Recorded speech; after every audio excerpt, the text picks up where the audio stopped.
menghadang umat-umatnya. Jangan, saudara. Mari belajar demi belajar. Supaya kita tambahan daripada firman ini sedikit.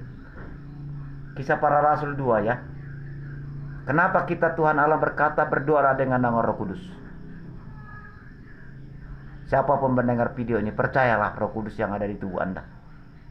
Kisah Para Rasul 2. Dikatakan di sana ayat 3 sampai 4. Dan tampaklah kepada mereka lidah-lidah seperti nyala api yang bertebaran dan hingga pada mereka masing-masing. Maka mereka penuhlah mereka dengan Roh Kudus. Lalu mereka mulai berkata-kata dalam bahasa-bahasa lain seperti yang diberikan oleh Roh itu kepada mereka untuk mengatakannya. Mari berdoa dengan nama Roh Kudus, supaya Roh Kudus menguatkan kita. Percayalah saudara-saudariku. Saya pribadi memang ini buat khotbah di YouTube ini berat. Karena saya sadar secara badani lahiriah. Ini aku ini siapa? Sampai saya bilang dalam doaku saudara-saudara kepada Tuhan, Tuhan, masih banyak orang Kau berkati yang mencukupi, yang cukup hidupnya.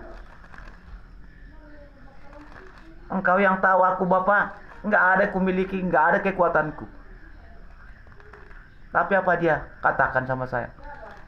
Tidak pernah kehendak manusia yang jadi, melainkan kehendakku, kata Tuhan. Sakit memang saudara-saudari.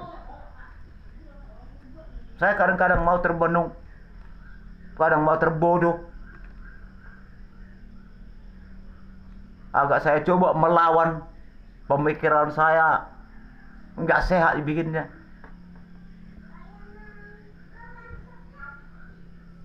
Karena melihat situasi kondisi saya secara duniawi, secara badani lahiriah. Tapi Tuhan berkata, percayalah, jadilah engkau menjadi prajurit yang tangguh, yang tunduk kepada tuannya, komandannya. Aku akan menyertaimu. Sampai saya bilang, Tuhan, apakah layak aku menjabarkan ini? Saya penuh dosa. Berapa lama aku gak percaya kepadamu, saya bilang sama Tuhan. Sekalipun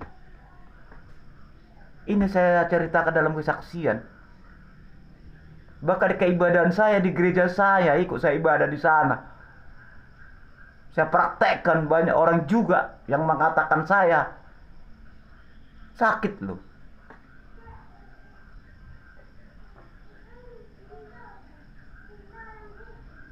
Ini selalu saya buktikan dalam doa syafaat yang diajari oleh Roh Kudus. Saya berdoa didengar orang itu.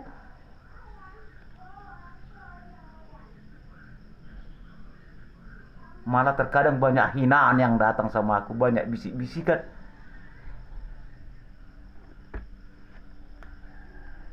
Tetapi aku berkata kepada Tuhan, aku belajar mengampuni mereka Tuhan. Dan apa seturut rencanamu, saya lakukan di hadapan mereka. Dengan perkataan yang nyata, yang mereka dengar. Dan tidak ada kepentingan pribadi. Saya bilang kepada Tuhan, tolong aku Bapak. Bukan kehendakku ini, kehendakmu, saya bilang. Tapi Tuhan selalu mengingatkan, maju terus.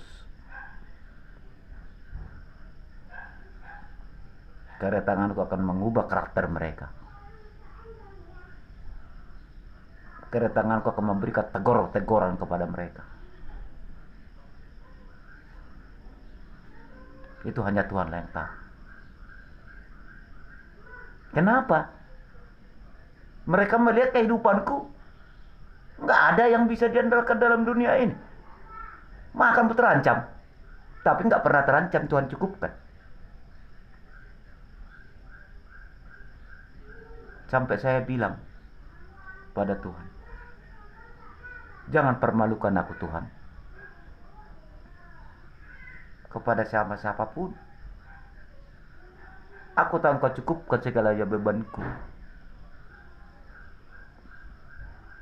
Sadarkanlah kami semua, dewasakanlah kami. Gitu doaku kepada Tuhan. Bahkan di dalam keibadahan saya katakan itu dengan mereka.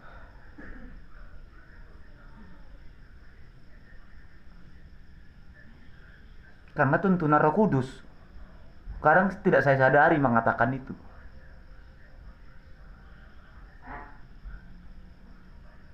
Sakit loh saudara-saudara. Kepedihan saudara-saudariku dengan saya lebih pedih yang kurasakan.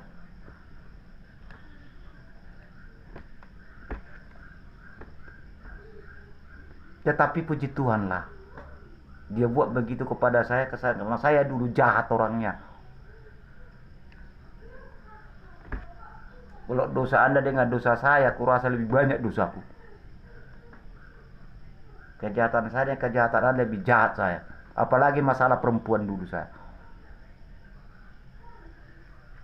Dengan cara itulah Tuhan mempertobatkan saya.